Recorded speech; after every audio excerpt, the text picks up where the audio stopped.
Je parle ce matin sur le thème les 3 dimensions du sacrifice. Ayanano soglai dada shadadia. Inano soglai tapa divash. Eshetete alia asuklai tata. Gladada skudahas kefen.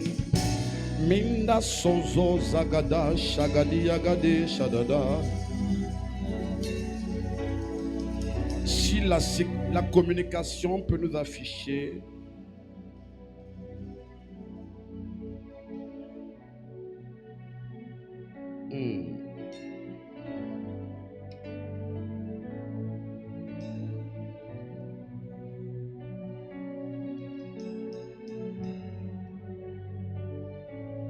cette vie de sainteté en moi. Communication, merci de nous afficher les textes. De sainteté en moi. Nalingi yangoye.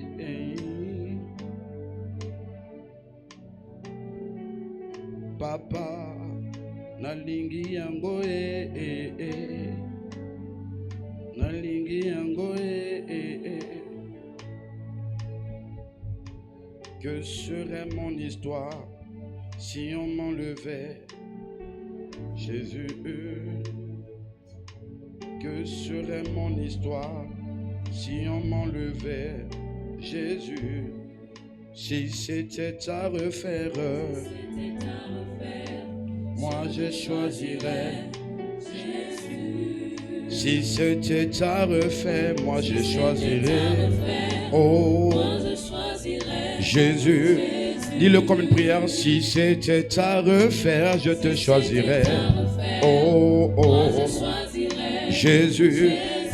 Oh, où irais-je, que ferais-je? Où irais-je, que ferais-je sans toi? Où irais-je, que ferais-je? Oh. Disons-le comme une prière, que tout le peuple le dise.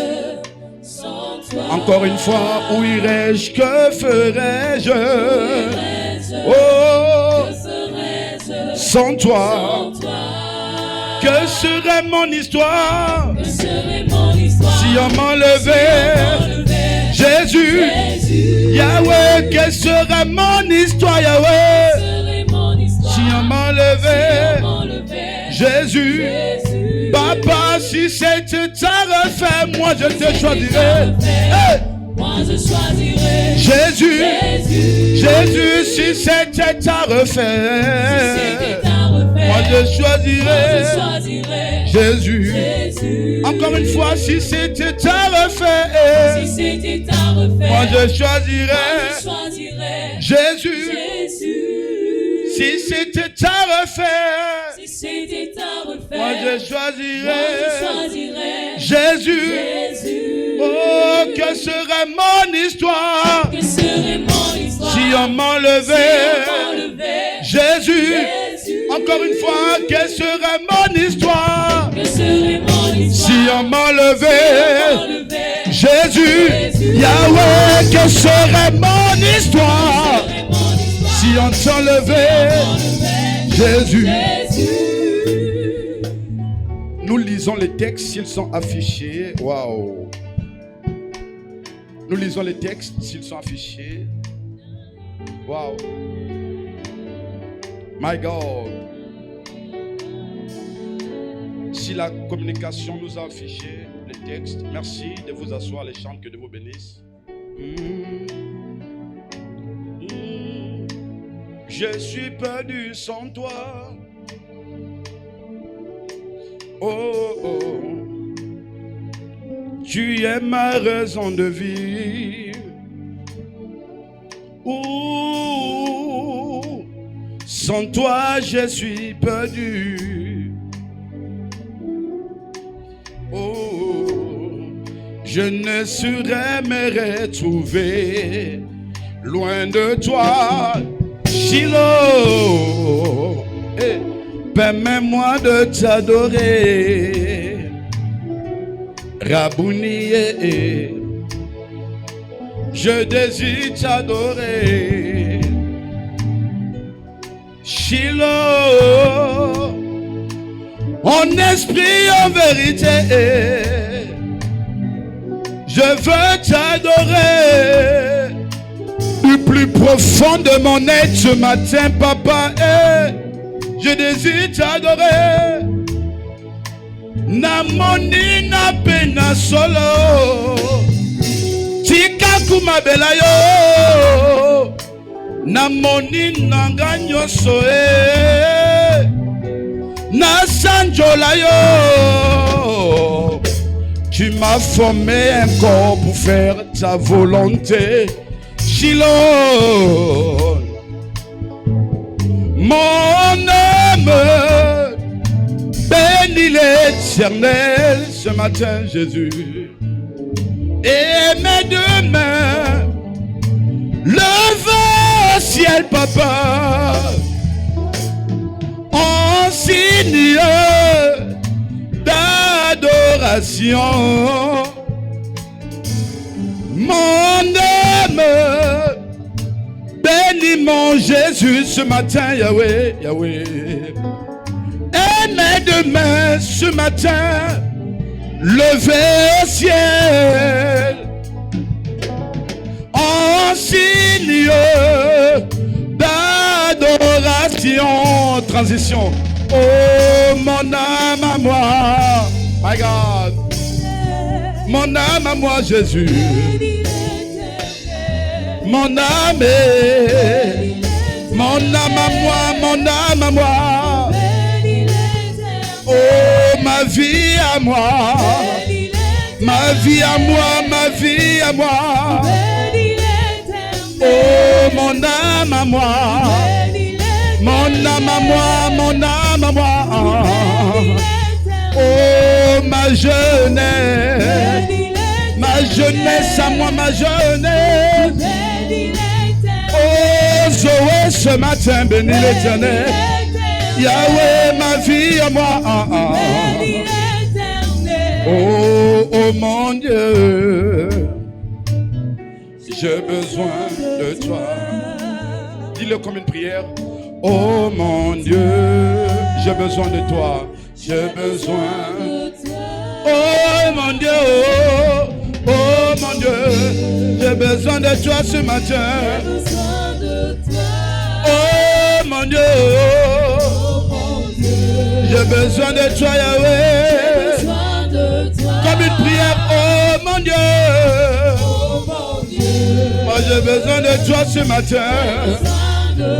Si tu as besoin de Dieu, dis-le, oh mon Dieu.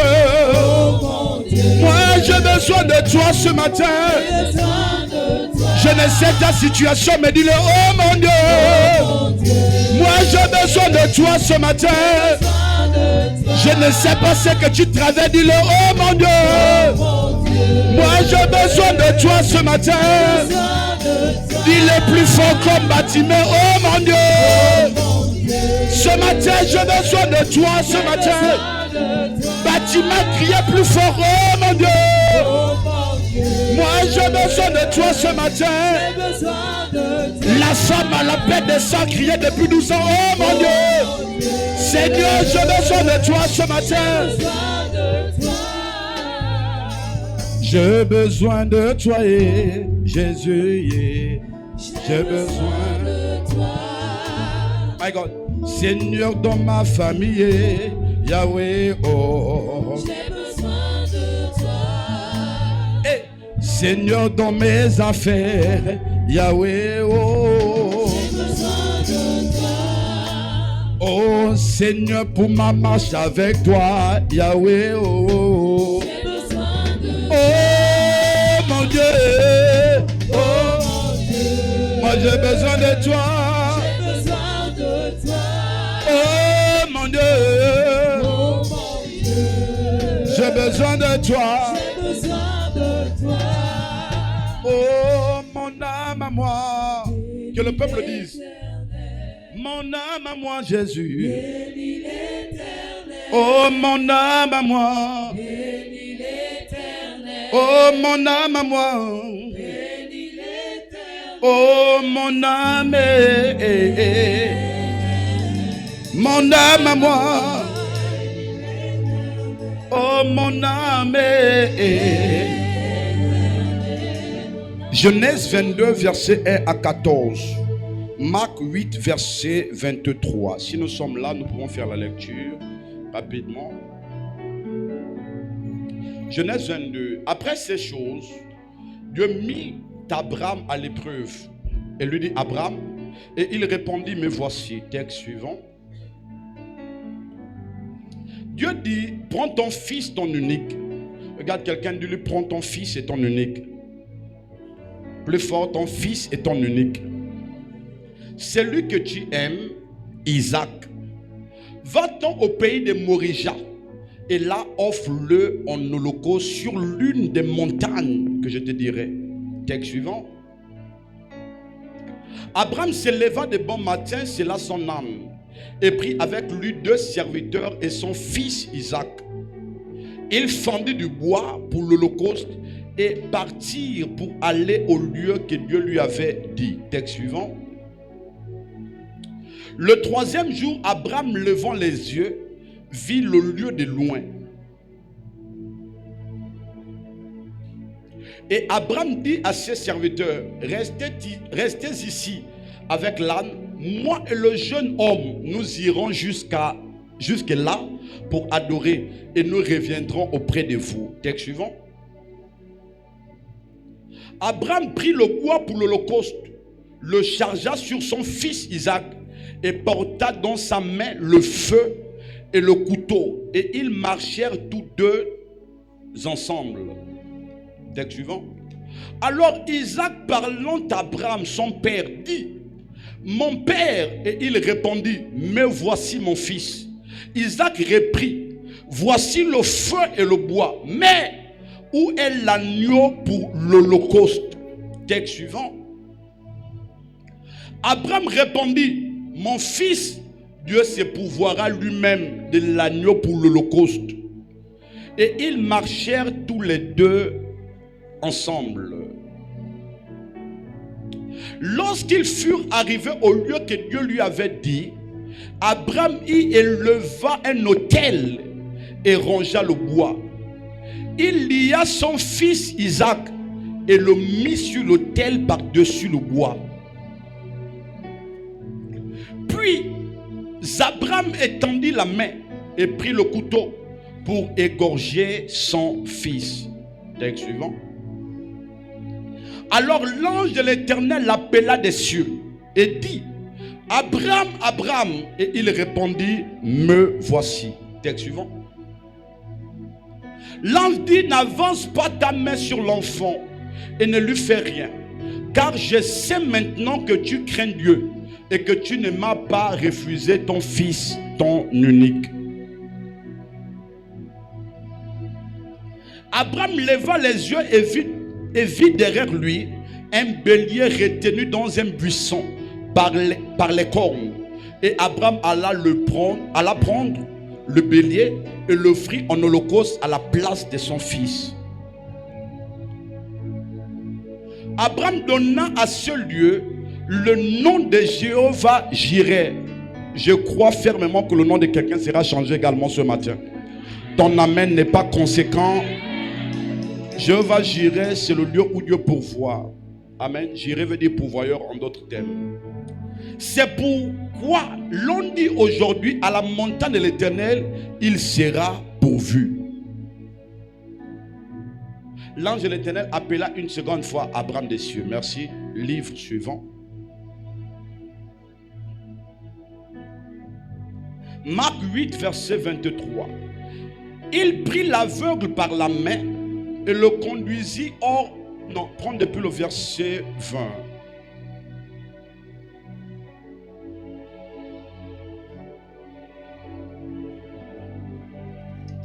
Verset 21. Verset 22. Voilà, on va prendre depuis le verset 22. Ils se rendirent à Bethsaïda et on amena vers Jésus un aveugle qu'on le pria de toucher. Texte suivant. Il prit l'aveugle par la main et le conduisit hors du village. Puis il lui mit de la salive sur les yeux, lui imposa les mains et lui demanda s'il voyait quelque chose. Acclamons très fort le Seigneur. Et permettez-moi de faire une petite étude avec vous. Je vais définir en quelques mots, amen, ce que nous entendons par sacrifice. Je vais lire une définition étymologique simplement parce qu'il y a tellement de définitions. Amen. L'étymologie du mot sacrifice provient du latin sacrificium si vous voulez, lui-même composé de sacer. Amen. Sacer qui veut dire sacré. Amen. Signifiant action de rendre sacré. Donc quand on parle de sacrifice dans son étymologie, c'est l'action de rendre quelque chose sacré. Amen. Le thème évoque donc originellement une offrande faite pour consacrer quelque chose à une divinité. Alléluia, pour ceux qui m'écoutent ou pour ceux qui notent, parce qu'on va aller très vite. Le terme évoque donc originellement une offrande faite pour consacrer quelque chose à une divinité. Donc lorsqu'on parle de sacrifice, la première fois que ce terme a été employé selon l'exégèse, parce que l'exégèse nous permet de comprendre, amen, le lieu, la première fois où le terme a été employé dans le lieu, et la signification, la première signification du mot, amen, amen. Voilà, depuis la première fois que le mot est employé, qu'est-ce que le mot voulait dire? La première fois que le mot est employé, c'est ça le but de l'exégèse. Et donc si nous retournons dans l'étymologie, j'ai dit que le mot sacrifice tire son origine de l'écriture latine qui veut dire sacrificium. Lui-même est composé de sacer. Sacer veut dire sacré. Amen. Sacré. Le thème donc évoque originellement une offrande faite pour consacrer quelque chose à une divinité. Donc lorsqu'on parle d'un sacrifice, alors le sacrifice c'est l'action de consacrer quelque chose à une divinité. Quelqu'un est avec moi? Est avec moi? Maintenant, notre thème ce matin nous renseigne sur 3 dimensions, amen, sacrificielles, ou les 3 dimensions du sacrifice. Si nous parlons de dimensions, c'est que nous atteignons un palier, amen, plus haut à chaque fois. Quelqu'un m'écoute ce matin?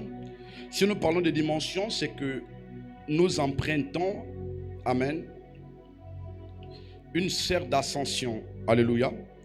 Et j'aimerais exposer ce matin 3 dimensions du sacrifice. Qui a déjà entendu parler du sacrifice un jour dans sa vie? Qui a déjà entendu parler? Qui n'a jamais entendu parler du sacrifice? Dis à quelqu'un que Dieu va bien te parler ce matin. Dis à quelqu'un que Dieu va te bénir ce matin. Alors, il existe 3 grandes dimensions dans le sacrifice. La première dimension, alors que nous lisons la Bible, Jésus arrive à Bethesda et il va voir un aveugle né.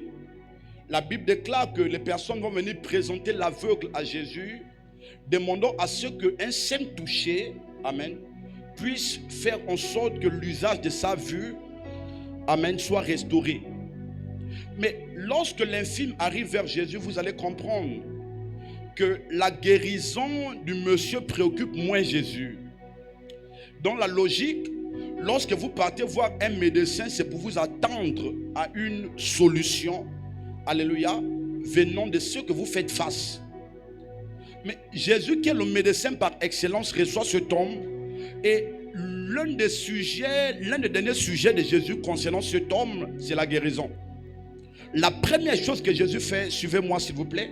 La première chose que Jésus fait, Jésus va prendre l'infirme, l'aveugle, il va commencer à marcher avec lui jusqu'à une bonne distance afin de sortir avec le monsieur du village. Amen. En étudiant ce texte ce matin, j'ai été un peu choqué de savoir quel est le lien entre la marche de Jésus, la longue marche que Jésus fait à quelqu'un, et la guérison qu'une personne attend. Ce qui était important, selon le contexte biblique, il n'est pas venu vers Jésus pour marcher. Il est venu vers Jésus pour retrouver l'usage de sa vue. Quelqu'un m'écoute ce matin? Mais Jésus est moins préoccupé par la guérison. Jésus prend le monsieur et Jésus va commencer à marcher avec le monsieur. C'est ainsi que la première dimension sacrificielle que Dieu va vous demander, c'est la marche avec lui. Alléluia. Alléluia. Lorsque vous allez venir demander à Dieu quelque chose, soyez rassurés. Aussi longtemps que Jésus n'a pas encore commencé à marcher avec vous, vous n'avez pas encore commencé à marcher avec Jésus, ce que vous allez demander sera un besoin secondaire pour que Dieu l'accomplisse dans vos vies. Le premier besoin primaire à l'endroit de Jésus pour les hommes, c'est d'abord d'établir une marche longue avec vous. Pourquoi? Parce que dans la marche, Dieu vous fortifie. Dans la marche, Dieu vous solidifie. Dans la marche, Dieu établit des fondations en vous. Alléluia. C'est dans cette dynamique-là qu'on apprend à connaître Jésus, dans la marche. Alléluia. Alléluia. Dis à quelqu'un que le premier sacrifice que Jésus va te demander ou te demande, c'est la marche avec lui. Alléluia. Et dans cette dynamique, je dis que Jésus veut faire quoi? Il veut solidifier votre foi. Quelqu'un m'écoute ce matin? Le Dieu que j'ai pris et je connais aura du mal à vous donner certaines choses lorsqu'il n'a pas encore commencé à marcher avec vous. Alléluia. Dis à quelqu'un que le premier niveau de sacrifice que Dieu va te demander, c'est de marcher avec lui. Alléluia. Et dans la dynamique de marche n'est pas une dynamique des ossements. C'est une dynamique d'affermissement. Jésus vous affermit. Alléluia. Alléluia. Et le plus difficile, c'est que dans cette marche-là, vous allez marcher un bon bout de temps avec Jésus. Alléluia. Dans cette dynamique, je dis, Dieu est en train de vous affermir parce que la marche, c'est la symbolique de l'affermissement. Alléluia. Il rend mes pieds semblables à celles d'une biche. Il me fait marcher près des eaux vives. Alléluia. Donc la première chose, dis à quelqu'un que c'est la marche. Il y a des choses que tu ne pourras pas voir de Dieu si tu ne commences pas à marcher avec lui. Amen. On vient à Dieu pour la guérison. Parce que, écoutez-moi, nous tous, nous ne sommes pas venus à Dieu de la même manière. Il y a des gens qui sont venus à cause d'un problème. Il y a des gens qui sont venus à cause d'une situation. Mais même tant bien que Dieu vous donne d'abord la réponse à laquelle vous voulez, la deuxième étape, Dieu va cesser de vous donner, il va vous amener dans la marche. Quelqu'un m'écoute? C'est deux choses. Soit Dieu commence à marcher, à vous imposer la marche, Jésus commence à vous imposer la marche, ou soit il vous donne ce que vous voulez pour vous attraper et commencer à marcher avec vous. Quelqu'un m'écoute? Quelqu'un m'écoute? Quelqu'un m'écoute? Mais dans cette dynamique-là, ce n'est plus une dynamique des ossements. Dieu ne vous donne rien dans cette dynamique-là. Dieu vous a fermé. Dieu met des fondations solides en vous. Quelqu'un m'écoute? Dis avec moi, dans cette dynamique, tu vas prier, jeûner, Dieu ne te donne rien. Amen. Et certainement l'aveugle a commencé à dire que mais Jésus là tu as des problèmes. Moi j'apprends que toi tu guéris des personnes. Moi je viens vers toi confiant de recevoir une guérison. Mais toi tu m'attrapes. Tu me fais marcher du village jusqu'au hors du village. Quel type de marche? Amen. Lorsque Dieu se révèle à Abraham, la première chose qu'Abraham va faire, Abraham va sceller son âne et il va marcher pendant 3 jours. Le chiffre 3 ici ne représente pas le nombre de jours, mais représente la durée de la marche. Quelqu'un m'écoute? Quelqu'un m'écoute ce soir? Quelqu'un m'écoute ce soir? Dis à quelqu'un que pour être affermé, il faut beaucoup marcher avec Jésus. Quelqu'un avec moi, si vous êtes là avec moi, faites ça. Dis avec moi, ton niveau d'affermissement dépend de ta durée dans la marche. Il y a des choses que tu ne pourras pas avoir si tu n'as pas encore connu une marche ou une Moïse conséquente avec Jésus. Alléluia. Dis à quelqu'un qui ne te plaint pas trop. Peut-être que tu es dans la dynamique de la marche. C'est le premier sacrifice que Jésus te demande. Mais dans cette dynamique-là, vous ne faites aucun effort.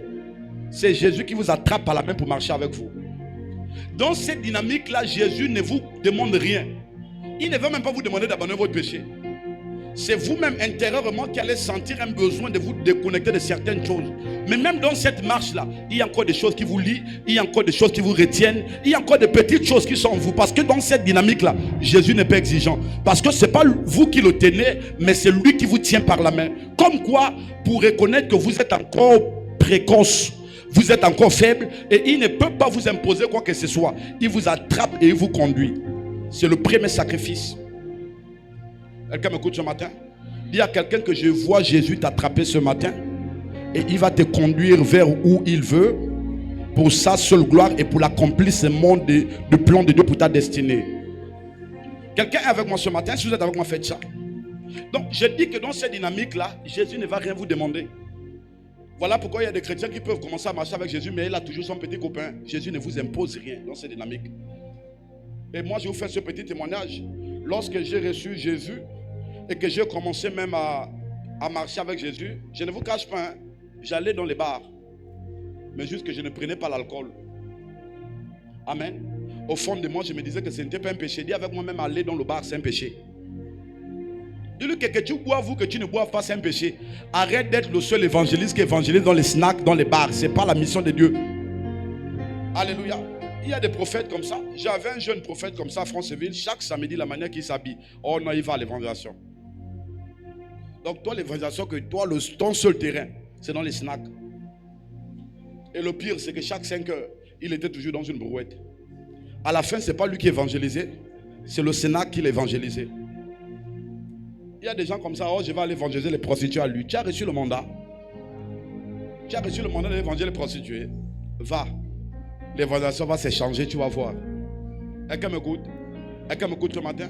Oh, je vais aller évangéliser le frère là dans sa maison. Dieu t'a donné le mandat d'évangéliser un frère dans sa maison. Hein? Dieu t'a donné le mandat d'évangéliser un frère chaque 24 heures. Est-ce que vous connaissez que derrière la nuit, il y a des puissances qui agissent? Il y a des conversations que vous ne devez jamais avoir la nuit. Je vous le dis aujourd'hui. Soyez rassurés. Alléluia. Les ténèbres agissent de manière puissante la nuit. Une conversation qui a commencé par un entretien biblique va mal se terminer. Il y a certaines heures qu'on ne reste pas au téléphone. Dis-le à quelqu'un. Il y a certaines heures où on ne reste pas au téléphone. Tu es un frère, je suis une soeur, on ne doit pas rester au téléphone. Sauf si on envisage quelque chose. Mais si on n'envisage rien, dis-lui qu'on ne doit pas rester au téléphone. Dis ça à quelqu'un, c'est moi qui t'envoie, pas te taper, dis-lui. Alléluia. Dis avec moi que Dieu ne t'a pas donné le mandat de faire les entretiens 24 heures. Qui t'a donné ce mandat? Et il y a parfois des chrétiens qui aiment se convaincre. Hein? Oh non, c'est juste un entretien, il n'y a rien. Excusez-moi. Un entretien peut commencer sans intention.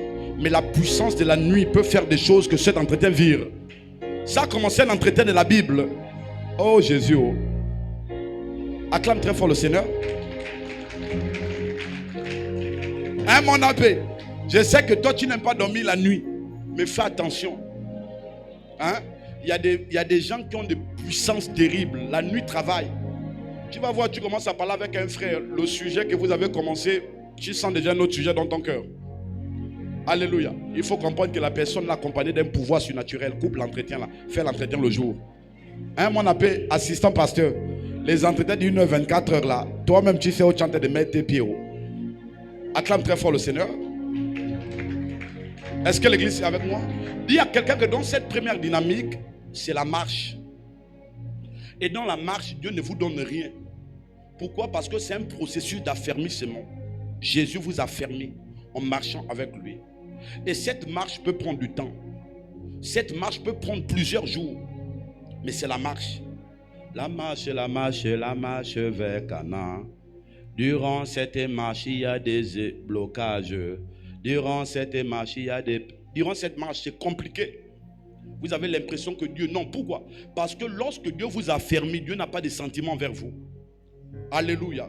L'une des fois où Dieu n'est pas... Il n'a même pas de compassion pour un homme. C'est lorsqu'il vous a affermi. Donc, c'est le premier sacrifice que Dieu demande à tout enfant de Dieu. Dis avec moi que ça, c'est encore le béaba. Touche quelqu'un, dit ça, c'est encore le béaba. Ça, c'est encore le béaba. Dis avec moi le béaba. Lorsque vous avez fini de marcher, il y a une deuxième étape que Dieu vous soumet. La Bible déclare qu'après qu'Abraham ait marché 3 jours, il va arriver dans un lieu. Et Dieu va montrer à Abraham le lieu. Abraham, en voyant le lieu, Abraham va dire à ses serviteurs, vous restez ici, laissez-moi monter. Le deuxième niveau de sacrifice, c'est le sacrifice de la montée. Mais c'est à ce niveau que Dieu commence à vous poser des interdits. C'est à ce niveau que Dieu commence à vous imposer de vous séparer de certaines personnes. Pourquoi? Parce que lorsque Dieu se révèle à vous, Dieu vous montre ce qu'il veut faire avec vous, mais vous avez le libre arbitre d'accepter. Si Dieu l'accomplit, Dieu ne l'accomplira pas. À tes résolutions répondra le succès. Dieu montre à Abraham qu'Abraham, regarde où je vais t'amener, regarde le lieu, regarde ce que je vais faire avec toi. Mais le problème, les serviteurs ne peuvent pas arriver là-bas. Dans cette dynamique-là, il y a le principe de séparation qui rentre en cours. Dieu va te dire que cette personne-là, je n'ai pas un problème avec elle, mais tu dois arrêter de marcher avec elle. Dieu doit te dire que cet homme-là, je n'ai pas un problème avec lui, mais pour ce que je vais accomplir avec toi, tu dois te séparer.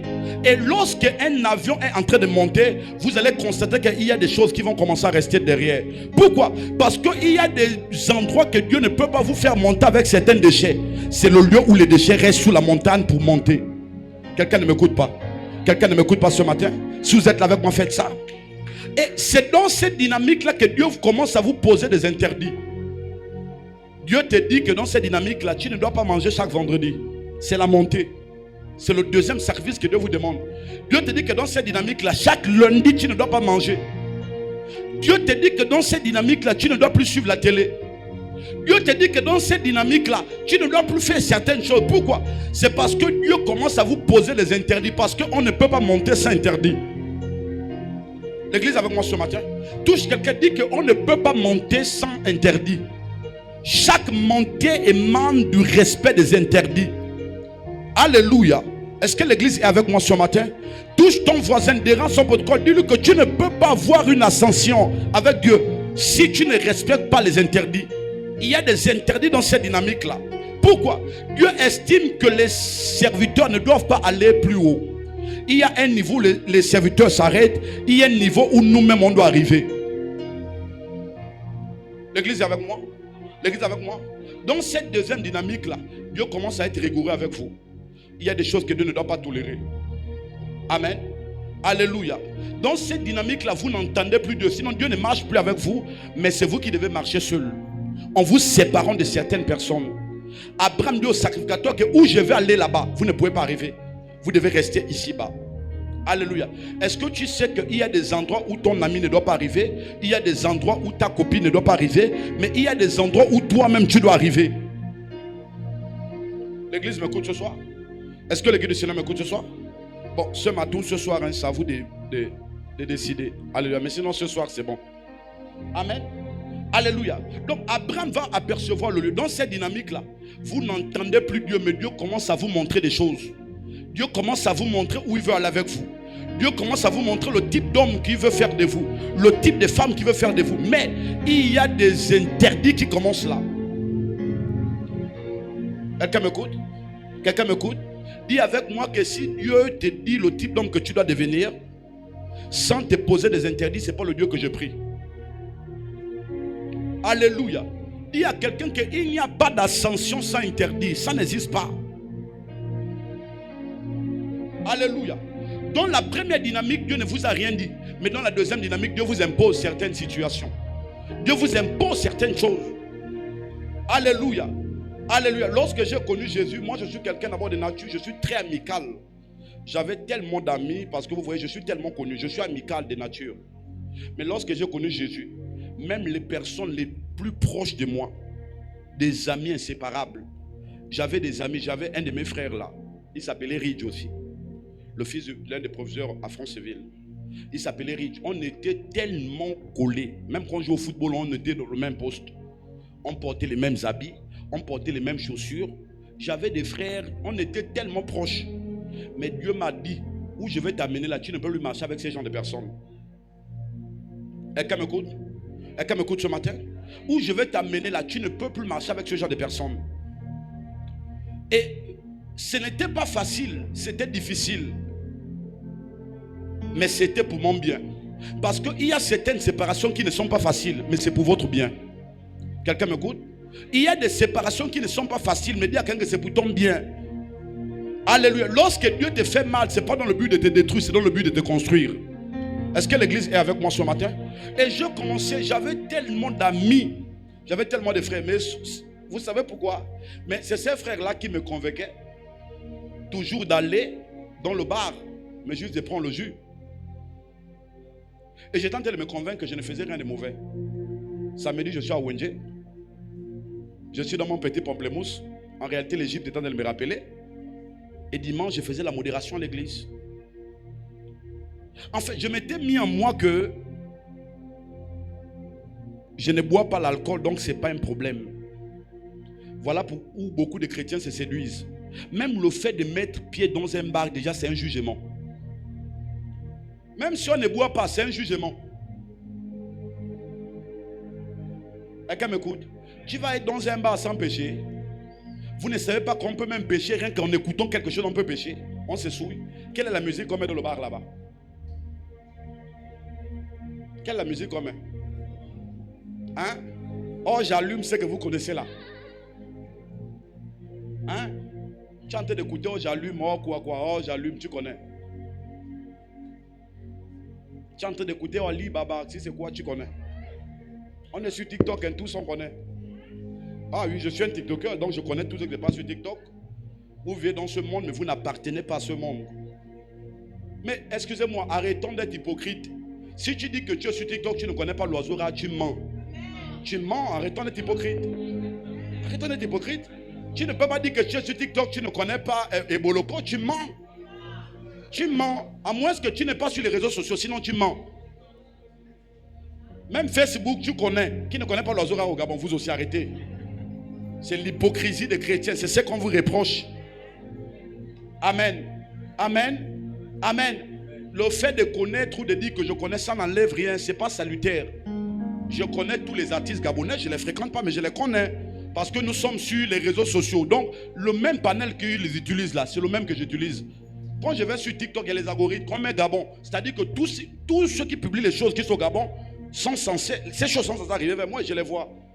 Même si je ne les écoute pas, mais je les vois.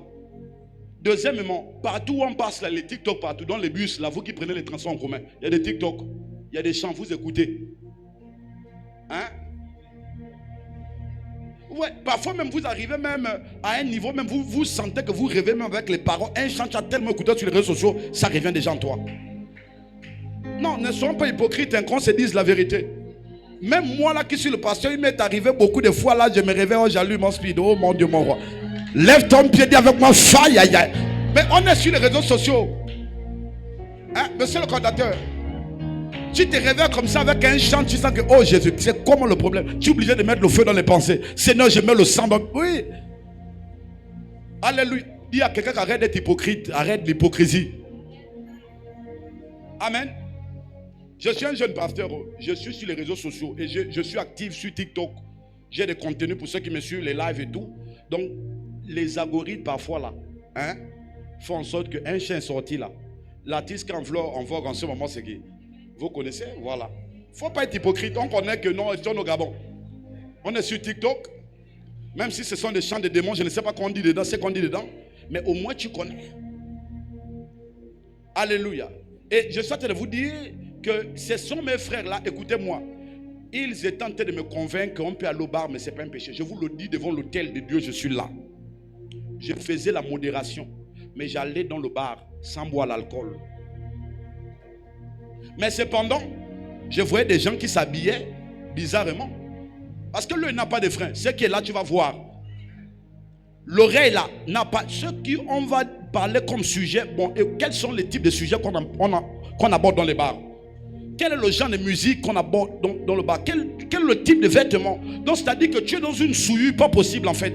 Des yeux, tu te souilles. Des oreilles, tu te souilles en un mot en fait. Est-ce que l'église est avec moi? Est-ce que l'église est avec moi?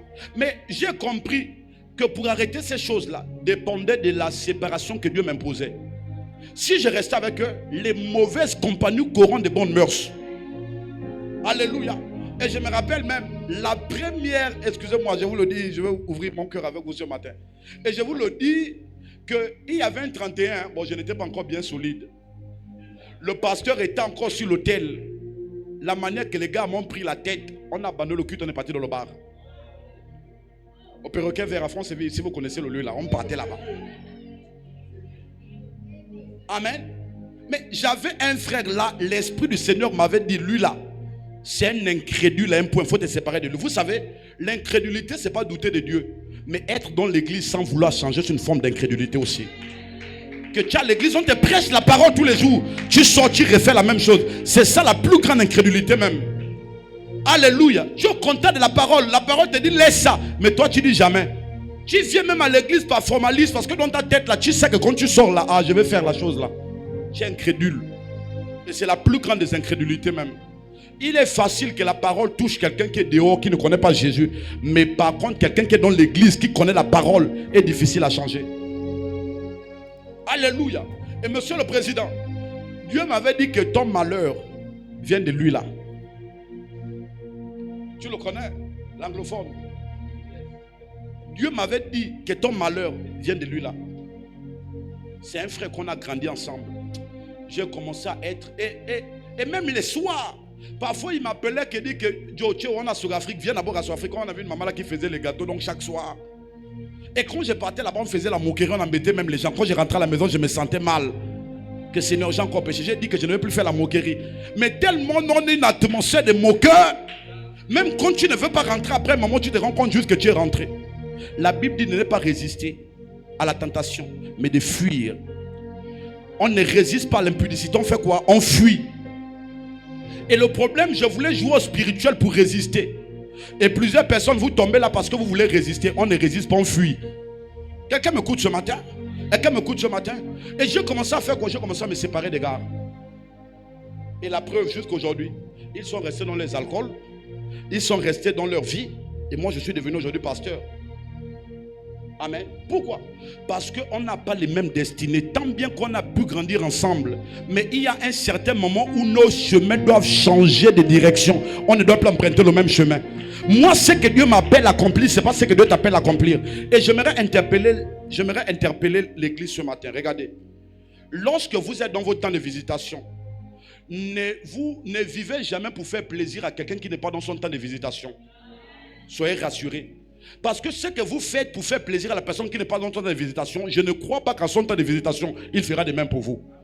Donc il y a des personnes aujourd'hui qui sont là, elles boivent le vin de marche avec toi, mais parce qu'elle n'est pas dans son temps de visitation, c'est toi qui es dans ton temps de visitation. Et donc tu ne dois pas marcher pour faire plaisir à la personne. Le jour que Dieu va visiter la personne là, elle sera un pasteur, c'est elle qui va t'imposer les mains.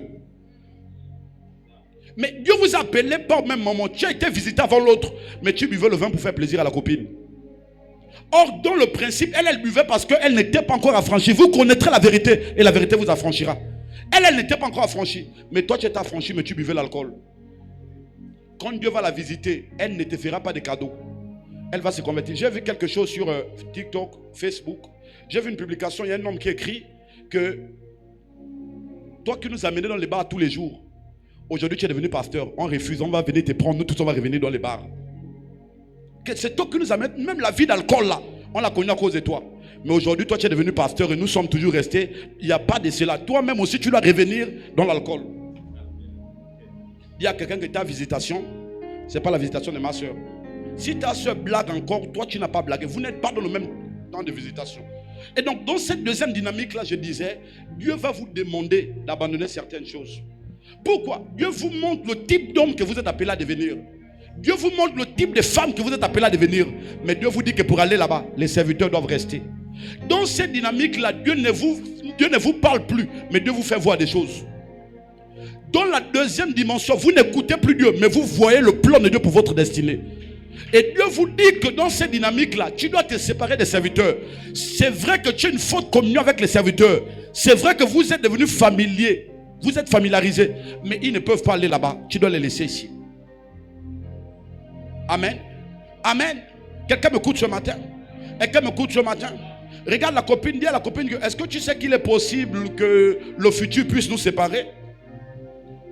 Oui, pas nous diviser, mais nous séparer. J'ai même des frères dans le ministère qui sont très proches de moi. Évangéliste Ward et tous. On peut faire 5 mois, on ne se voit plus. C'est pas qu'on a un problème. Non, mais il y a un certain niveau où nos chemins doivent prendre des routes différentes parce qu'on n'est pas appelé à accomplir la même chose. Si on peut se voir, on va parler. Mais dans le principe de l'esprit, Dieu me dit à certaines personnes que tu ne dois pas te diviser, mais tu dois te séparer de certaines personnes. Vous ne pourrez aller loin avec 200 séparations. Ce n'est pas possible.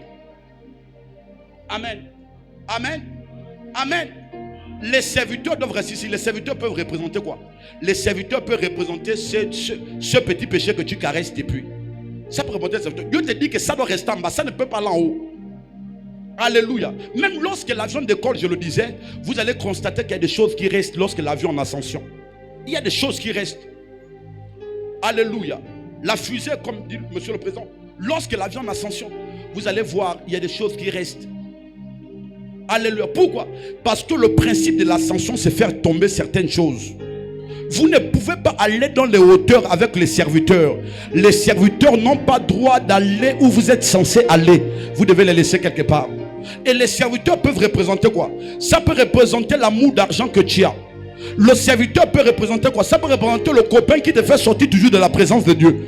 Le serviteur peut représenter quoi? Ça peut représenter la cigarette que tu n'arrives pas à laisser là. Dieu dit que regarde ce que je vais faire avec toi, mais la cigarette là, il faut la laisser. Dieu dit que j'ai envie de regarde ce que je vais faire avec toi, mais le mensonge là, il faut le laisser. Dieu dit regarde ce que j'ai envie de faire avec toi, mais la vie de bar, il faut arrêter. Dieu dit voilà ce que je vais faire avec toi, mais être la femme d'un homme marié, tu dois arrêter ça. Pourquoi? Parce que Dieu ne peut pas accomplir quelque chose en te laissant traîner certaines choses. Non, non, non. Si Dieu doit accomplir une chose nouvelle, Dieu doit te séparer de certaines choses. Donne-moi un amen bien. Et avec moi, c'est dans cette dynamique-là comme le chrétien prend conscience. Alléluia. Vous devenez conscient de ce que Dieu veut faire avec vous, des enjeux. Et j'ai l'habitude de dire, lorsqu'on sait le prix à gagner, le prix à payer n'est plus un obstacle. Alléluia. Je vais aller plus loin pour dire, lorsqu'on connaît le prix à gagner, le sacrifice devient une passion. Alléluia. Le sacrifice devient une passion. Lorsqu'on connaît ce qu'on va gagner après le sacrifice, ça devient une passion en vous. Vous vous sacrifiez par passion. Vous ne vous sacrifiez plus par effort. Ça devient une passion en vous. Parce qu'on connaît quel est le prix à gagner. Dis à quelqu'un que Dieu que tu pries là, ce que Dieu veut faire avec toi, demande à ceux qu'il y a des gens qui doivent rester, il y a des choses qui doivent rester. Tu ne peux pas aller en haut avec tout le monde. Alléluia. Quelqu'un est conscient ce matin? Dis avec moi, sois conscient. Sois conscient. Il y a des choses qui ne peuvent pas monter. Ça doit rester en bas. Amen. Pourquoi? Parce que l'ascension demande un dépouillement total.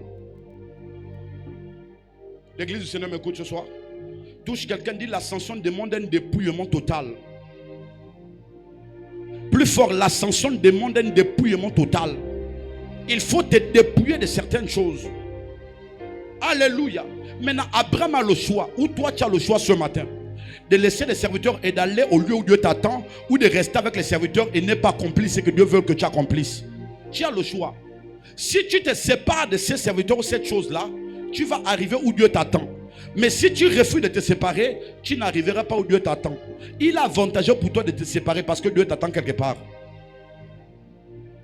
L'église avec moi ce soir. Dis avec moi, Dieu t'attend quelque part. Et la deuxième dimension du sacrifice, c'est que toi tu dois monter seul. Waouh, change-moi la mélodie là. J'ai appris à monter seul. Il y a quelques années en arrière, Dieu m'a dit que pour monter, il faut apprendre à t'isoler. Tu ne peux pas passer tout ton temps avec les gens et vouloir monter, c'est pas possible. Il y a des saisons où on sent l'envie de s'isoler. C'est pas que vous avez un problème avec quelqu'un. Même dans le couple, vous sentez un moment que vous voulez être seul. Parce que le moment d'ascension demande assez d'isolement. Vous devez être seul avec Dieu. Alléluia. Alléluia. Il y a dans cette dynamique-là, on n'attend plus de gens pour jeûner. Non. On n'attend plus de gens pour lire la parole. Pourquoi? Parce que c'est quelque chose qui nous concerne nous. C'est un appel entre Dieu et nous. Ce n'est pas un appel entre trois personnes. Ce n'est pas un appel entre le serviteur et le maître. C'est un appel entre le maître et le maître. Quelqu'un ne m'écoute pas ce soir. Est-ce que l'église du Seigneur m'écoute? Dis à quelqu'un qu'il y a des périodes dans lesquelles où tu dois te séparer même de ton ami parce que Dieu te veut seul. Dieu ne t'attend pas avec les serviteurs. Les serviteurs doivent rester en bas parce que toi tu es appelé à monter. Ce n'est pas les serviteurs qui sont appelés à monter. Amen. L'église avec moi? Est-ce que l'église avec moi? Et je le dis, il y a depuis un moment, Dieu m'a appelé et j'ai compris. Il était plus important pour moi, plus qu'important pour moi, de m'isoler, de chercher Dieu seul. Je cherche Dieu seul. Amen. J'ai l'habitude de vous dire. Dieu peut nous appeler tous ce matin à un culte. Mais Dieu ne va jamais se révéler dans la masse. Dieu se révèle dans l'individualité. Quelqu'un m'écoute ce matin? Et j'ai commencé à chercher Dieu. J'ai commencé à dire que non, c'est vrai que j'ai des amis. Mais il y a un temps où je dois aller au restaurant avec les amis. Il y a un temps où je dois être en retraite seul. Il y a un temps où je dois jouer avec les amis. Il y a un temps où je dois me retirer pour chercher la face de Dieu. Il y a un temps où je peux aller me balader avec les frères. Mais il y a un temps où je dois me retirer pour chercher la face de Dieu. Pourquoi? Parce qu'on ne monte pas avec les gens. On ne monte pas avec les gens. La destinée n'est pas semblable à deux personnes. La destinée est taillée à la mesure d'une seule personne. Chaque vision est taillée à la mesure d'une seule personne. Vous devez chercher Dieu. Dis avec moi, je dois chercher Dieu. Plus fort dans cette dynamique, je dois chercher Dieu. Parce que je dois monter. Dieu m'attend au sommet. Mais malheureusement, il y a des personnes que Dieu attend au sommet. Vous êtes encore en bas de la montagne. Parce que vous refusez de vous séparer avec les serviteurs. Alléluia. Alléluia. Je peux parler à quelqu'un ce matin. Est-ce que vous savez qu'il est possible que Dieu vous montre un lieu, Dieu vous fasse voir une promesse, mais que vous ne la touchez pas? C'est possible. Si la prophétie tarde, attends-la, elle s'accomplira certainement. L'incertitude est prononcée dans l'accomplissement de la prophétie. C'est-à-dire que l'homme a la responsabilité de jouer des cartes pour que la prophétie s'accomplisse ou qu'elle ne s'accomplisse pas. Amen. Amen. Amen. Amen. Amen. Vas-tu toujours rester avec le maître, avec les serviteurs? Ou tu vas te déconnecter après ce culte pour dire que tu dois aller à la montagne? L'église avec moi? Mais je n'arrive même pas à comprendre. Comment est-ce qu'un maître peut rater son temps de visitation parce qu'il a mis avec le serviteur? Vous êtes ensemble mais vous n'êtes pas le même statut. Quelqu'un m'écoute ce matin? Vous êtes ensemble mais vous n'avez pas le même statut. Alléluia. Touche quelqu'un, dit que c'est le temps de la montée. C'est le deuxième sacrifice que Dieu te demande. Bouscule le protocole de quelqu'un, change-moi la mélodie là, ça me fait un peu dormir. Permets-moi de monter. Touche quelqu'un, dis-lui que c'est la deuxième dimension sacrificielle que Dieu te demande. De te séparer avec certaines choses. Tu dois quitter certains amis. Il y a des amis qui sont des poisons pour des destinées. On ne doit pas marcher avec eux dans une certaine dynamique. Dans le premier niveau, Dieu était tolérant avec vous. Mais dans la deuxième dynamique, Dieu n'est plus tolérant. Quelqu'un m'écoute? Quelqu'un m'écoute? Quelqu'un m'écoute? Quelqu'un m'écoute ce soir? Quelqu'un m'écoute ce soir? Regardez. Ne ratez jamais une visitation pour quelqu'un qui n'est même pas appelé par Dieu. Est-ce que vous savez que dans le temps de visitation, il y a des personnes qui viennent seulement pour embrouiller la visitation de Dieu à votre endroit? Je peux te dire quelque chose. La personne que tu viens pour le ménage avec elle, elle ne va pas t'épouser certainement. Donne-moi un amen bien. Donne-moi un amen bien. Donne-moi un amen bien s'il te plaît. La personne que tu sors chaque week-end, oh, tu vas en voyage là pour aller dans les hôtels sur la route là-bas, ne va pas peut-être t'épouser. Il y a des gêneurs de visitation. Pourquoi? Parce que même le diable connaît le temps de visitation dans lequel chaque individu est en train de rentrer. Et le diable aussi peut envoyer des personnes dans le but de gêner simplement la visitation. Mais au final, ce n'est pas pour accomplir un plan de Dieu envers vous. C'est pour vous gêner, faire rater votre visitation. Dis avec moi, Père, rends-moi sage, intelligent, de ne pas rater mon temps de visitation. Vous connaissez ce que ça fait? De rater un temps de visitation pour quelqu'un qui ne veut même pas vous épouser. Le gourmet va te dégoûter jusqu'à un point où tu vas pleurer, toutes les larmes du corps se terminent. Alléluia. Alléluia. Alléluia. Alléluia. Alléluia. Est-ce que je parle l'église du Seigneur? Dis avec moi qu'il y a des gêneurs de visitation. La personne ne vient pas pour accomplir un plan de Dieu.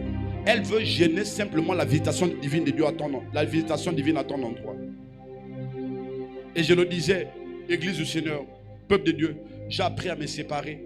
Aujourd'hui, où je suis là, la dynamique dans laquelle je me trouve, quelle que soit la personne que Dieu me demande de me séparer, je me sépare.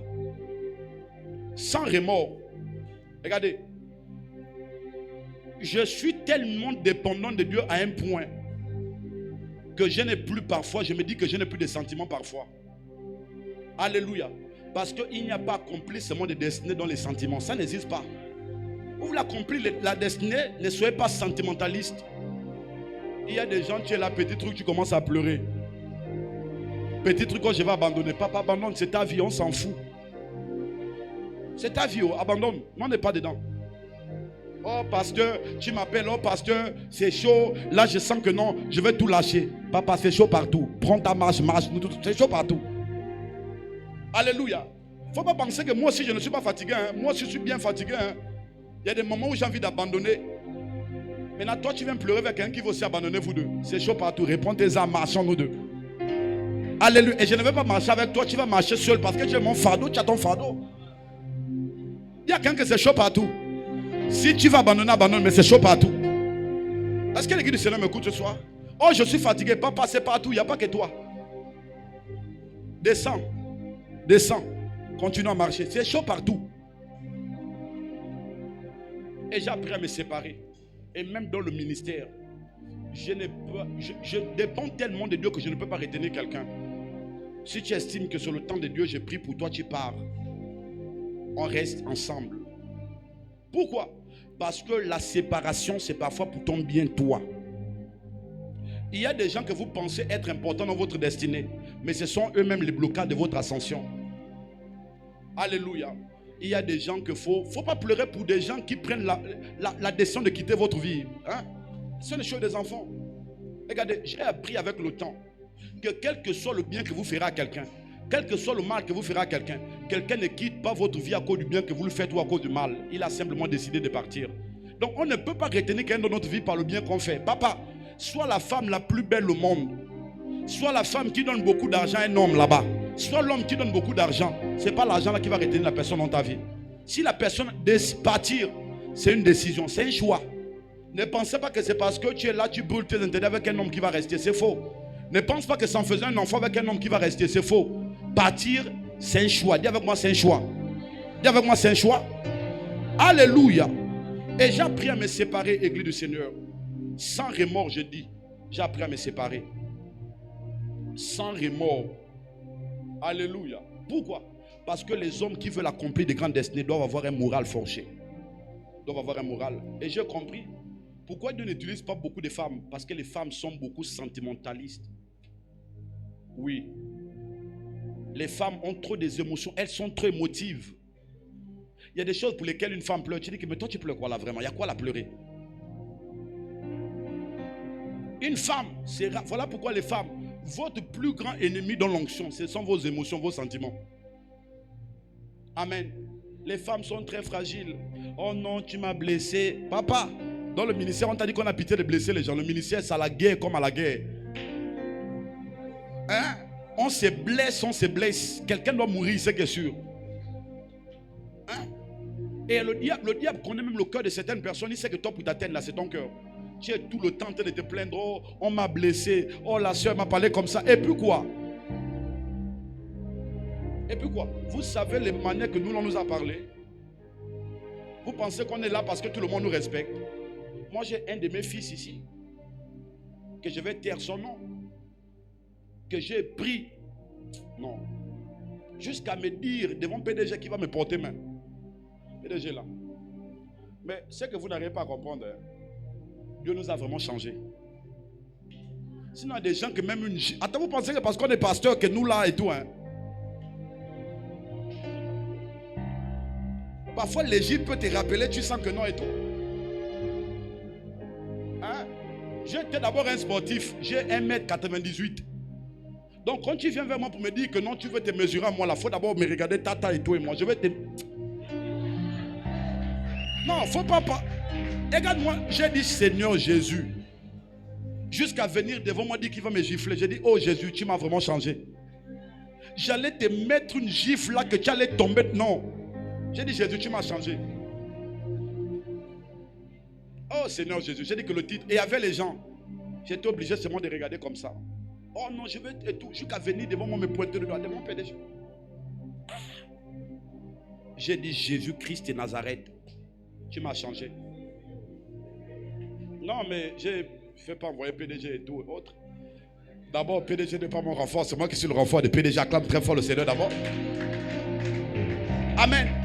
Je dis, papa, toi là, j'allais te mettre une gifle. Attends, vous pensez que parce que les gens sont pasteurs aujourd'hui qu'on n'a pas un passé. Hein? On a un passé très dangereux. Moi là, j'ai tant mon pied, ça te dépasse même. Il ne faut pas voir parce que ouais, les gens, non, c'est Dieu qui nous a simplement sauvés. On laisse le titre pastoral à côté, là, tu ne vas rien créer. Dis amen bien avec moi. Non, tu ne vas rien créer, je te dis la vérité. Tu ne vas rien créer. Dis amen bien avec moi. C'est pas parce qu'on est devenu pasteur aujourd'hui, vous pensez que des gens et tout. Hein, Joshua? Hein, appelle Josué. C'est pas parce qu'on est devenu pasteur aujourd'hui, on a un passé très violent. J'ai vu une évangélisation sur Facebook, là, un pasteur qui est venu évangéliser quelqu'un. Le gars est tenté de chuter le pasteur l'a mis un mauvais retourné de la manière qu'il est tombé. Hein? Moi je connais un pasteur là qui est dans une église, là, un de mes grands laboum. Deux banganos ont voulu l'embêter dans l'église, lui il faisait le judo avant. Les prises qu'il a mis au bangano, la manière qu'ils ont fui l'église. Hein? Dis à quelqu'un qu'on a un mauvais passé, c'est pas parce que vous voyez le révérend sur l'autel là. Si l'Égypte nous prenait, il y a même des gens qui ne pourraient pas te pointer derrière moi pour dire que même et tout, je te regarde même, je dis que non, toi là, Seigneur, attrape mon cœur, attrape mon cœur. Sinon, en une minute, je peux redevenir païen pour toi, après je réponds ma veste des révérends. Acclame très fort le Seigneur d'abord. Acclame très fort le Seigneur. Hein? On a eu tellement de... Regardez, le ministère. La plupart des hommes de Dieu transportent des blessures émotionnelles terribles, vous n'avez pas aidé. Ça fait mal de prendre quelqu'un qui n'était rien. De prendre quelqu'un, payer le prix pour une personne, prendre votre argent, même donner à la personne. La personne, une petite promesse, c'est elle qui commence à vous pointer du doigt. Et même pas, non, je préfère même que tu me critiques, mais avoir le courage de venir pointer quelqu'un à Jésus.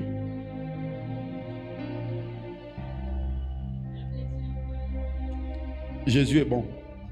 Acclamons très fort le Seigneur, Jésus est bon. Et donc les femmes, vous êtes beaucoup émotives. Voilà pourquoi Jésus n'a pas trop, même en termes d'appel. C'est vrai que je ne contredis pas le ministère de la femme. La femme peut être appelée, mais il y a moins de femmes appelées que les hommes. Pourquoi? Parce que les femmes sont très émotives. Vous avez trop des émotions.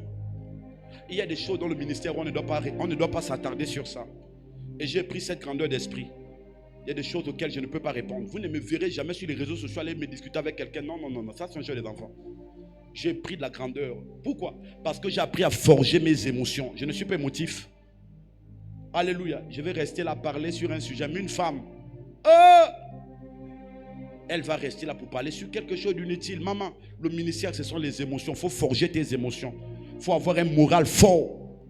Il faut attraper son cœur. Parce que tous les jours, le cœur là va saigner. Il y a des gens, des enfants du diable dans l'église, ils tiennent seulement les larmes pour blesser ton cœur. Leur rôle, c'est juste... En fait, tout ce qu'ils font, c'est pour toi te faire du mal. Mais on a pris de l'ascension sur ces choses-là. Alléluia. Amen. La troisième dimension. La troisième dimension du sacrifice, après que vous êtes séparés, vous avez commencé à monter. Mais vous montez pour atterrir sur une plateforme. Et la troisième dimension, c'est l'autel que Dieu bâtit pour vous dire monter sur l'autel. Amen. Amen. Vous avez marché avec Jésus. Vous avez commencé à monter. Mais une troisième dimension. Et c'est l'étape finale. Je monte sur l'autel. C'est l'étape finale, monsieur le président. Dans cette étape finale-là, ce n'est pas vous qui bâtissez l'autel. Dieu a prêté un autel sur lequel vous devez monter. Il est écrit en Romains, offrez vos corps comme des sacrifices vivants à l'Éternel. C'est ce qui fera de vous un culte raisonnable.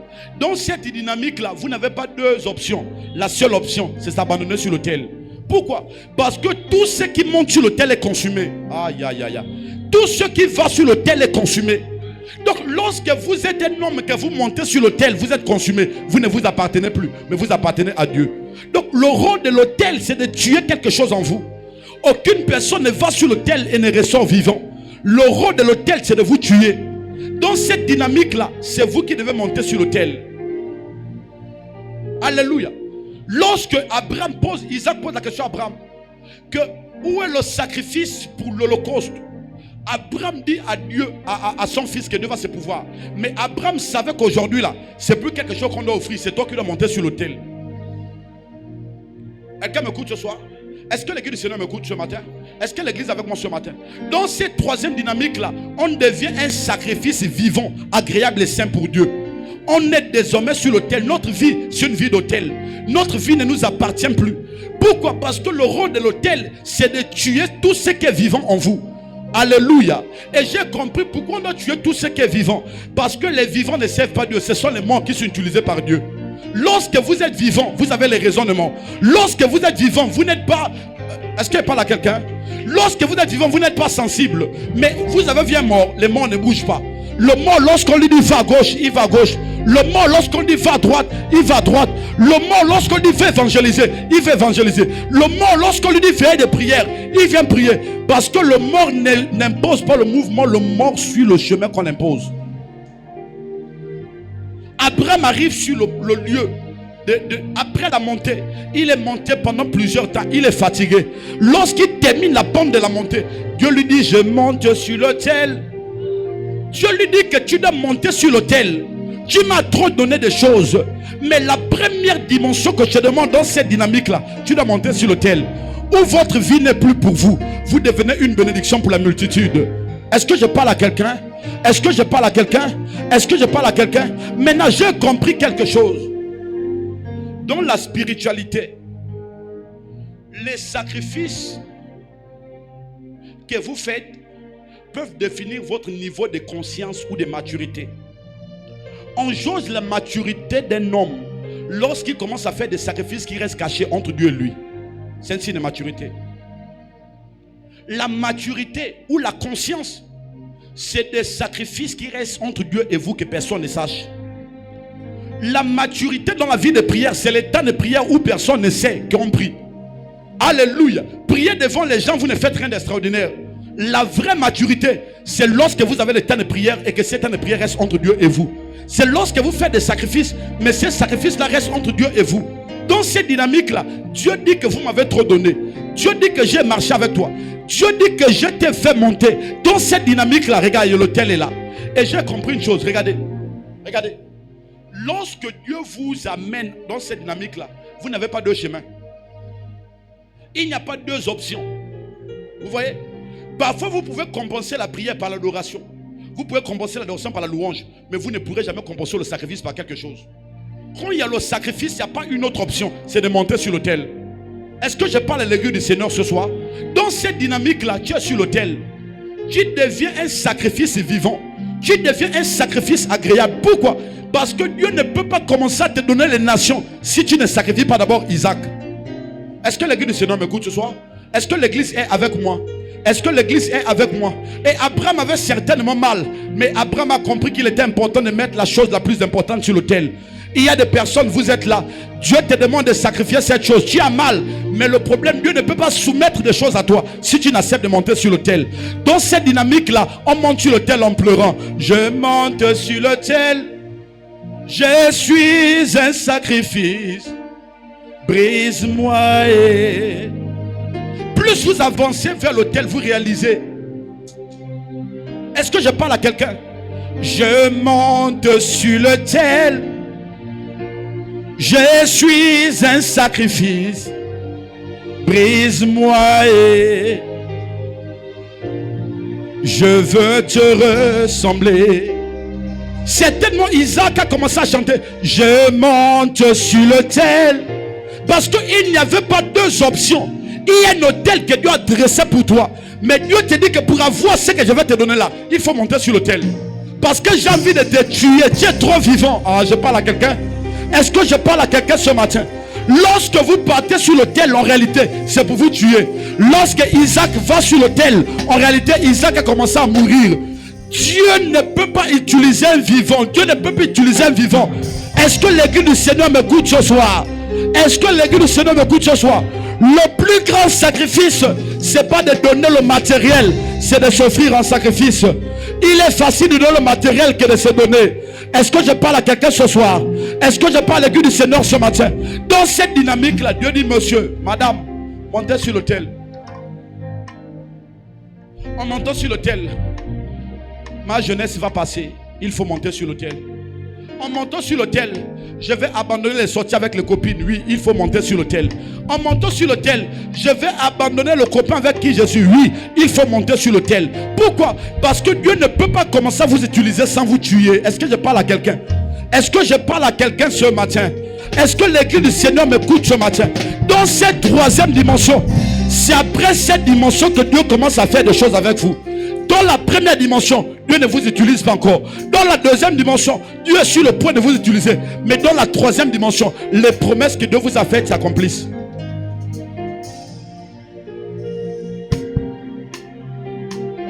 Alléluia. Dis à quelqu'un que est-ce que tu sais qu'il y a des promesses que tu ne pourras jamais voir s'il ne monte pas sur l'autel? Cette promesse était conditionnée par le fait que Abraham quitte la maison de ton père, va au lieu où je te montrerai, je ferai de toi une grande nation. Mais la maison du père qu'Abraham a quitté, lui a fallu monter sur un autel. Lui a fallu sacrifier son fils sur un autel. Après la marche, c'était insuffisant pour Dieu. Après monter, c'était insuffisant pour Dieu. Dieu voulait qu'il se déconnecte avec quelque chose. Tu veux être une grande femme milliardaire, il faut monter sur l'autel. Tu veux être un grand prédicateur de l'évangile, il faut monter sur l'autel. Dieu ne vous utilise pas dans la deuxième dynamique. Vous savez, le problème des chrétiens, attends mon fils, le problème des chrétiens, c'est que beaucoup sont devant l'autel. Ils sont comme ça, l'autel et la monte. Mais tu veux que Dieu puisse compenser cette montée par autre chose, il n'y a rien. Dans cette dynamique-là, il n'y a pas deux. Il faut monter sur l'autel. Quel que soit l'argent que tu donnes à Dieu, ça ne va jamais compenser le fait que tu sois sur un autel. Est-ce que l'église du Seigneur m'écoute? Est-ce que l'église du Seigneur m'écoute? Quel que soit ce que tu fais comme service dans la maison de Dieu, ça ne doit pas compenser le fait que tu sois sur un autel. Amen. Dans cette dynamique-là, on passe le temps à pleurer. Parce que lorsque Dieu vous enlève quelque chose de cher, le résultat, ce sont les larmes. Est-ce que l'église du Seigneur m'écoute? Est-ce que l'église du Seigneur m'écoute? Dieu va vous demander votre jeunesse. Ah oui. Vous allez pleurer. Je connais un frère que Dieu avait dit que toi là, tu ne dois pas te marier. Tu dois juste être mon serviteur. Tu pleures. Je monte sur l'autel. Je suis. Vous ne pourrez pas être utilisé par Dieu si vous refusez de monter sur l'autel. Je vous le dis ce matin. Alléluia. Et vous allez voir au verset 15 de Genèse. Les promesses. Regardez ce que Dieu dit. Regardez. Verset 14 ou 15. Regardez. Regardez.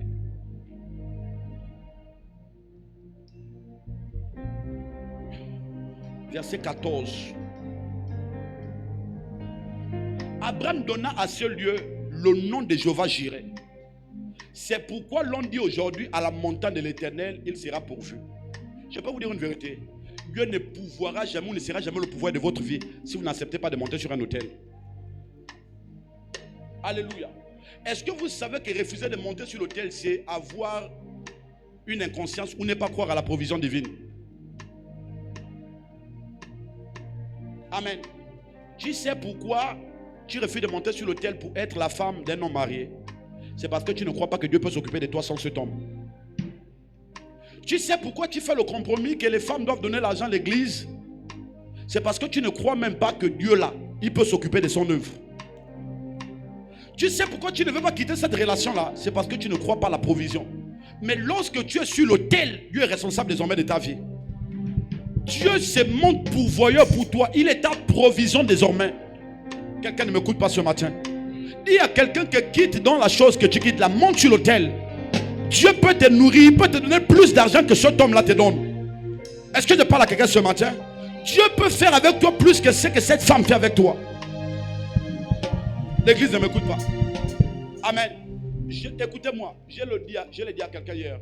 Moi, je ne pourrai jamais rentrer dans le compromis. Il y a quelqu'un qui m'a posé la question, qui est révérend. Est-ce que si une femme te dit qu'elle là, elle veut de toi, mais elle te donne un véhicule, tu peux prendre le véhicule même si tu ne veux pas d'elle? C'est-à-dire que moi là, je ne pourrai jamais faire le compromis en ce qui concerne l'œuvre de Dieu. Ce n'est pas mon œuvre. Je ne suis pas là à la croix mourir pour quelqu'un. C'est l'œuvre de Dieu. Et je ne peux pas permettre à Dieu de limiter ce qu'il doit faire à cause d'un véhicule. Vous pensez qu'un véhicule c'est quoi? Amen. Vous n'avez pas idée des femmes dans ce pays-là qui nous ont fait des compromis. Un jour, il y a une femme qui est venue même à Zoé là. Le coordinateur doit la connaître. Amen. Tu te rappelles, l'église, on était à l'Ovendo. Tu vois. Elle est venue un jour à Zoé faire une offrande. Oh, que tu as prié pour moi, quelque chose s'est débloqué. En toute âme et toute conscience, je n'ai jamais prié pour la dame. Mais il y a des offrandes qui appâtent les gens. J'ai dit, ça là, moi je ne connais pas. Je n'ai pas prié pour toi. Tout le monde s'est connu dans votre église. Je n'étais même pas seul. Je suis venu pour un séminaire. Je crois que c'est le coordinateur qui m'avait accompagné ce jour-là. Amen. J'ai dans toute âme, en toute connaissance, c'est faux.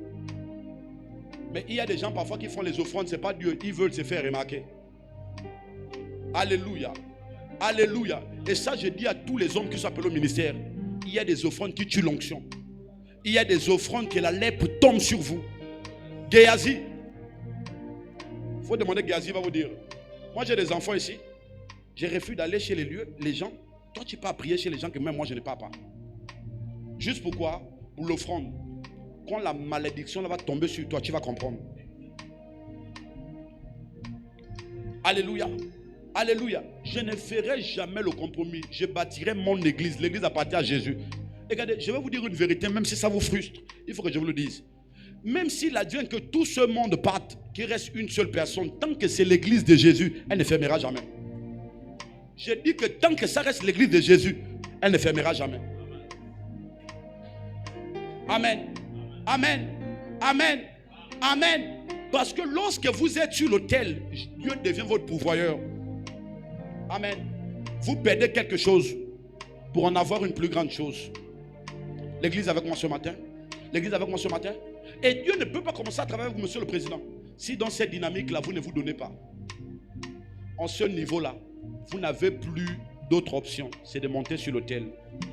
Si tu entends ma voix ce matin et que tu comprends ce message dans la forme évangélique ce matin, Dieu t'appelle à monter sur l'autel. Amen. Dieu t'appelle à monter sur un autel parce que Dieu veut te tuer. Alléluia. Tu raisonnes trop, Dieu veut te tuer. Dieu veut te donner la vie. Est-ce que je parle à l'église du Seigneur? Et j'ai dit à Dieu que Seigneur, me voici. Cette année-là, me voici, je suis là. Il y a des travaux auxquels Dieu m'appelle à faire. Je vois Dieu me demande de faire un jeûne de 14 jours à sec. Même moi-même, j'ai mal avant de rentrer dans le jeûne. Mais j'ai dit à Dieu, s'il est possible, éloigne de moi cette coupe, virgule. Non pas ma volonté, mais toutefois, que la tienne s'accomplisse. Je suis prêt. Je le dis dimanche passé ici. Même si c'est mourir dans les jeûnes, je vais mourir. Pourquoi? Parce que dans la dynamique où je suis, j'ai déjà marché. Je suis monté. Il faut terminer sur l'autel. Et quand vous terminez sur l'autel là, c'est une vie d'obéissance pas possible. La plus grande obéissance, ce n'est pas d'abord vers les hommes, c'est vers Dieu. Amen. Dieu te dit, pendant 20 jours, tu ne manges pas le poulet. Tu ne manges pas la viande, mange les légumes. Tu dis, Seigneur, je monte sur l'autel. Dieu te dit, pendant 20 jours, tu ne dors pas sur ton matelas. Tu dors au sol. Tu dis, Seigneur, je monte sur l'autel. Est-ce que je parle à quelqu'un ce matin? Dieu te dit que pendant un mois, tu ne mets pas les perruques. Oh, je monte sur l'autel. Dieu te dit que pendant un mois, 3 mois, tu ne fais aucun make-up. Oh, je monte sur l'autel. Est-ce que l'église du Seigneur m'écoute ce matin? Je monte sur l'autel. Regardez, il y a des saisons dans lesquelles les gens doivent dire que mais tu maigris comme ça, pourquoi? Amen. C'est ma chair qui maigrit, mais mon esprit est en train de prendre un volume. Est-ce que je parle à quelqu'un ce matin? Il y a des périodes dans lesquelles on te dit que tu as fané. Oui, je fane pour la bonne cause. Est-ce que je parle à quelqu'un? La Bible déclare que celui qui perdra sa vie aujourd'hui la retrouvera. Tu peux perdre ton corps aujourd'hui et retrouver. Est-ce que je parle à quelqu'un? Est-ce que je parle à quelqu'un? Est-ce que l'église du Seigneur m'écoute ce soir? Touche quelqu'un, dit que monte sur l'autel, Dieu t'attend. Dis à quelqu'un que monte sur l'autel. Chante-moi la mélodie là, s'il te plaît. Dis à quelqu'un que monte sur l'autel, que Dieu t'attend. Arrête de beaucoup tourner. Tu as déjà marché. Dieu a marché avec toi. Tu es chrétien. Tu connais ce que la parole de Dieu dit. Tu as commencé même à te séparer. Mais il y a une dernière étape. C'est l'étape de l'accomplissement où Dieu commence à accomplir des choses avec vous. C'est l'étape de l'autel. Alléluia. Mais beaucoup de personnes sont retenues à ce niveau. Il y a même des gens qui arrivent là. C'est que Dieu te demande tellement fort. Tu retournes dans le monde. Amen. Amen. Amen. Amen. Amen. Beaucoup de gens retournent dans le monde. Pourquoi? Parce qu'ils ne veulent pas monter sur l'autel. Parce que la vie de l'autel, c'est une vie de sacrifice. La vie de l'autel, c'est une vie d'obéissance. La vie de l'autel, c'est une vie de prière. Sur l'autel, vous n'avez que 2 vies. Sur l'autel, c'est une vie de sacrifice et une vie de prière. Alléluia. Alléluia. Alléluia. Non pas ma volonté, mais que la tienne s'accomplisse. En cette saison, nous sommes prêts. Quelle que soit la chaleur sur l'autel, quel que soit le type de feu dans la fosse, nous sommes prêts à monter sur cet autel. Est-ce que je parle à l'église du Seigneur ce soir? J'en ai marre d'un christianisme sans preuve. J'en ai marre d'une vie chrétienne avec la routine. Nous voulons du palpable et du concret.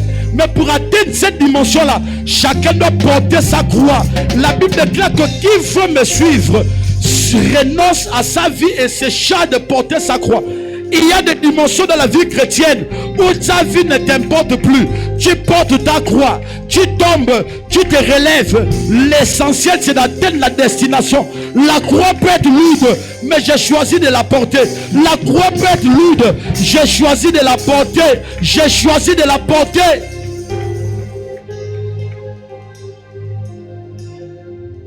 Cette année, si tu ne montes pas sur l'autel, quelqu'un ne le fera pas pour toi. Est-ce que vous savez, attends, il y a des combats dans la vie chrétienne où Dieu n'enverra pas quelqu'un. Il y a des combats dans la vie chrétienne où Dieu n'enverra pas quelqu'un. Tu dois passer par là pour subir. Tu dois passer par là pour voir ce que ça fait. C'est une formation. Il y a des endroits où Dieu n'enverra jamais quelqu'un vous aider. Ouais, il y a des périodes par où vous sentez que c'est difficile même financièrement autour de vous. Et dans cette période, vous avez l'impression que Dieu a même fermé les portes aux gens qui veulent vous aider. Pourquoi? C'est parce que Dieu veut, c'est votre baptême à vous, pas le baptême de quelqu'un. Vous devez le sentir. Amen. Il y a des saisons dans lesquelles Dieu touche le cœur des gens pour vous refuser quelque chose. Ne pensez pas que des personnes vous haïssent. Dieu va vous baptiser. Vous devez passer par le baptême. Amen. Il y a des saisons dans lesquelles vous sentez que les gens se retirent autour de vous. Même les gens qui étaient proches de vous. C'est Dieu qui fait en sorte que les personnes s'éloignent parce que vous devez passer par votre chemin de désert. Amen. Tu es prêt pour le sacrifice? Tu ne peux pas être utilisé. Regarde le grand homme de Dieu que tu es là. Ça ne peut pas éclore si tu ne montes pas sur l'autel. Il y a des gens là, vous mourrez avec des ministères. Il y a des gens, vous mourrez avec des potentiels parce que vous fuyez le sacrifice. Vous êtes au lieu de l'autel, mais vous réfléchissez. Devant l'autel, on ne réfléchit pas. Devant l'autel, il faut monter. Amen. Dis avec moi ce matin, j'arrête de réfléchir. Je dois monter sur l'autel. Dis avec moi, je dois monter sur l'autel. Plus fort, je dois monter sur l'autel. Dis à quelqu'un qui arrête de réfléchir. L'autel est dressé. Tu n'as qu'à monter. Amen. Maintenant, ce que vous n'arrivez pas à comprendre, je vous fais la description et je descends par là. La description de l'autel. Dans l'ancien temps, lorsqu'on parlait de l'autel, l'autel est une table, amen, réservée au sacrifice. Écoutez-moi attentivement. Et dans le texte d'Abraham, si vous essayez de faire la description de cet autel, c'est-à-dire que c'était un lieu sur lequel en haut, il y avait quelque chose qui devait recevoir le sacrifice.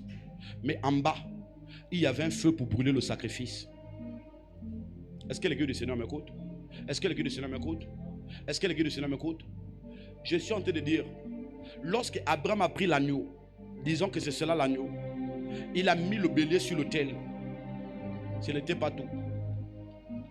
Il fallait le feu pour consumer le bélier. C'est-à-dire, toutes les personnes qui sont sur un autel sont consumées par la loi du feu. Ce feu ne vient pas du diable, ce feu vient de Dieu. C'est le feu de vous rendre pur. C'est le feu pour vous éprouver. C'est le feu pour ressortir le meilleur en vous. Quelqu'un ne m'écoute pas. C'est le feu pour vous rendre habile. C'est le feu pour vous rendre semblable à celui qui vous brûle. L'église du Seigneur m'écoute. Dieu est un feu dévorant. Vous ne pouvez pas ressembler à Dieu dans la dimension du feu s'il ne vous brûle. Parce que lorsque le feu dévorant vous brûle, vous prenez la nature de la personne qui vous brûle. Vous ne pouvez pas ressembler à Dieu sans être éprouvé, sans passer sur cet autel. La vie chrétienne est une vie de sacrifice. Est une vie de sacrifice. Lorsqu'un chrétien arrête d'avoir une vie sacrificielle, il a perdu l'ascension. où il a perdu la domination. Toutes les personnes qui dominent dans ce monde-là, on va vous dire que ces personnes dominent par la loi du sacrifice. Tu es un chrétien. Il y a des moments où Dieu ne veut pas que tu donnes l'argent.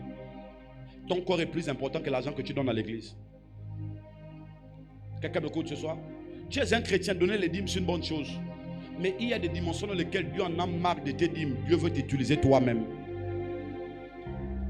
Alléluia. Alléluia. Alléluia. Le sacrifice par excellence, ce n'est pas l'argent sur l'autel. C'est un homme qui allait mourir à la croix. Quelqu'un m'écoute ce matin? Ça ne sert à rien de donner 1 million et que tu as une vie dérangée. Dieu n'est pas dedans. Est-ce que l'église du Seigneur m'écoute? Est-ce que l'église du Seigneur m'écoute? Il y a une dimension dans laquelle ce que vous donnez doit avoir la même nature que la personne qui donne la chose. Amen. Amen. Amen. Amen. Vous savez pourquoi? Vous m'appelez papa aujourd'hui? Vous êtes là, beaucoup de personnes sont bénies par mon ministère. Vous savez pourquoi? Vous savez pourquoi? J'ai accepté de monter sur l'autel. Amen. Depuis ma jeunesse, je vis sur l'autel pour la cause des gens. Il est plus que temps que la grande femme que Dieu a prévu que tu sois puisse éclore. Mais tu dois comprendre que Dieu veut que tu montes sur un autel. Amen. Je ne veux pas que tu viennes accompagner les gens à l'église, mais que tu sois responsable de ta vie dès aujourd'hui. Et dire, Seigneur, me voici. Prends-moi. Prends-moi. J'ai longtemps marché avec toi. J'ai commencé à monter même. J'ai terminé la pente d'ascension. Maintenant, Seigneur, voici. L'autel est dressé. Moi, un tel, je monte. Qui enverrai-je? Et qui parlera de notre part? C'est le message évangélique que je viens ce matin envers vous, pour vous dire, la vie chrétienne, ce n'est pas des paroles, c'est une vie sur l'autel, montée. Amen. Amen. Amen. Je suis en train de dire, la vie chrétienne, ce n'est pas des paroles. Il y a un autel qui est dressé, il faut monter. Amen. Mais la vie de l'autel, c'est une vie d'exigence. Amen. Il va te dire qu'arrête de prendre la chicha, parce qu'on ne peut pas monter sur l'autel et redescendre avec la chicha. Quand on va sur l'autel, c'est pour laisser la chicha sur l'autel. Est-ce que l'église du Seigneur m'écoute ce matin? Lorsqu'on monte avec le chanvre, c'est pour laisser le chanvre descendre sans le chanvre. Lorsqu'on monte sur l'autel avec les kobolos, c'est pour laisser les kobolos sur l'autel descendre sans les kobolos. Est-ce que je parle à quelqu'un ce matin? Lorsqu'on monte sur l'autel avec le péché, le rôle de l'autel, c'est consumer ce péché. Amen. Et c'est de vous laisser apte, habile, accomplir ce que Dieu va accomplir avec vous. Attrape ton voisin alors que j'ai terminé ce message. Attrape ton voisin. Et tu vas dire à ton voisin, lorsqu'on arrive à l'heure de l'autel, l'heure de l'offrande, il n'y a pas d'autre alternative, c'est monter sur l'autel. Et de manière spirituelle, il n'y a pas d'autre alternative. Nous sommes à l'heure de l'offrande. Et si on dit offrande, si on dit sacrifice, on dit autel. Tu n'as aucune vie sacrificielle et tu vas aller loin avec Dieu. Tu ne peux pas aller loin avec Dieu. Je veux que tu pries pour ton frère. Je veux que tu pries pour ton frère dans cette dynamique. Maïs. Je veux que tu pries pour ton frère. Il y a un autel qui est dressé ce matin. Est-ce que tu es prêt à monter sur cet autel? Oh my God. Est-ce que tu es prêt à vivre sur l'autel et abandonner ce qui fait ta joie? Ça peut être l'argent, ça peut être le péché, ça peut être Isaac, ça peut être un matériel. Waouh. Est-ce que tu peux prier pour ton voisin? Dieu recherche cette église-là qui ne vit plus pour ses intérêts, mais qui vit de manière continuelle sur l'autel. Il y a des gens qui ont de l'amour du monde. Vous allez rater ce que Dieu va accomplir avec vous. Il y a des gens qui ont de l'amour du monde. Vous allez rater ce que Dieu va accomplir. Parce que vous ne voulez pas monter sur l'autel. Vous voulez mener une vie La vie de l'autel, c'est une vie d'obéissance à la parole de Dieu. Seigneur, je suis faible, mais je monte sur l'autel. Seigneur, je vais encore avoir les copines, mais je monte sur l'autel. Seigneur, je vais encore avoir les copains, mais je monte sur l'autel. Seigneur, je vais encore boire l'alcool, mais je monte sur l'autel. Seigneur, Seigneur, Seigneur, j'ai encore envie de vivre comme les jeunes de mon âge, mais je monte sur l'autel. La grandeur est la réponse d'une vie sur l'autel.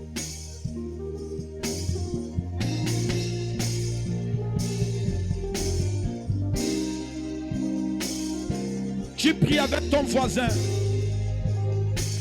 Il y a un autel qui est dressé depuis des années. Dieu te demande la troisième dimension. Ne pense pas que le sacrifice, c'était juste marcher avec Dieu. Non. Ne pense pas que le sacrifice s'arrêtait à monter. Non, mais ce matin, il y a une troisième étape que tu dois franchir. C'est l'étape de l'autel. C'est l'étape de l'autel. Et généralement, beaucoup de chrétiens échouent dans cette dynamique. Beaucoup de chrétiens échouent dans cette dynamique. Beaucoup de chrétiens échouent dans cette dynamique. Priez, priez s'il vous plaît. Beaucoup de chrétiens